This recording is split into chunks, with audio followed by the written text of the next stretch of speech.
नमस्कार, आप देख रहे हैं SPN9 न्यूज और मैं हूं आपके साथ मनीष कुमार सैनी। महाराष्ट्र में विधानसभा चुनाव की आहट सुनाई देने लगी है। मुख्यमंत्री एकनाथ शिंदे ने रविवार को कहा कि राज्य विधानसभा चुनाव नवंबर के दूसरे सप्ताह में होने की संभावना है। उनके इस बयान पर उद्धव ठाकरे गुट की शिवसेना यूबीटी ने तीखी प्रतिक्रिया दी है। शिवसेना यूबीटी के सांसद संजय राउत ने कहा, यह मुख्यमंत्री एकनाथ शिंदे नहीं तय करेंगे कि महाराष्ट्र में चुनाव कब होगा। नवंबर में चुनाव की जानकारी क्या उनके दिल्ली वाले मालिक ने दी है? जब तक दिल्ली के दोनों मालिक नहीं चाहेंगे, चुनाव आयोग महाराष्ट्र में चुनाव नहीं करवाएगा।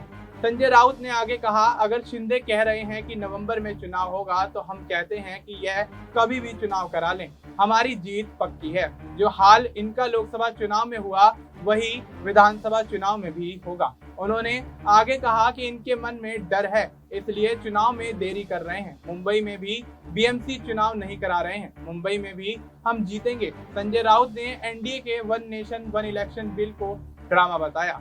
तो महाराष्ट्र के मुख्यमंत्री और शिवसेना के अध्यक्ष एकनाथ शिंदे ने कहा, नवंबर के दूसरे सप्ताह में चुनाव होने की संभावना है। 2 चरणों में चुनाव कराना बेहतर रहेगा। महायुति सहयोगियों के बीच सीट बंटवारे के लिए जीत की अधिक संभावना ही मानदंड होगा। उन्होंने आगे कहा, सीट बंटवारे को 8 से 10 दिन में अंतिम रूप दे दिया जाएगा। आपको यहाँ ये भी बता दें कि महाराष्ट्र में भारतीय जनता पार्टी, शिवसेना और अजीत पवार की एनसीपी की महायुति की सरकार है।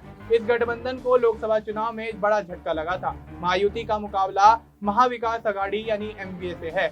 एमवीए में कांग्रेस, शिवसेना यूबीटी और शरद पवार की एनसीपी एसपी शामिल है। अब देखना दिलचस्प होगा कि महायुति और महाविकास आघाड़ी में से कौन सी गठबंधन महाराष्ट्र के चुनाव में बड़ी जीत दर्ज करता हुआ नजर आता है और आगामी विधानसभा चुनाव के लिए दोनों ही गठबंधन किस तरह से तैयारियां करते हुए नजर आएंगे। फिलहाल आपको इस मुद्दे पर क्या कुछ लगता है, आप अपनी राय हमें कमेंट करके बता सकते हैं। बाकी देश और दुनिया से जुड़ी तमाम जानकारी के लिए आप देखते रहिए SPN9।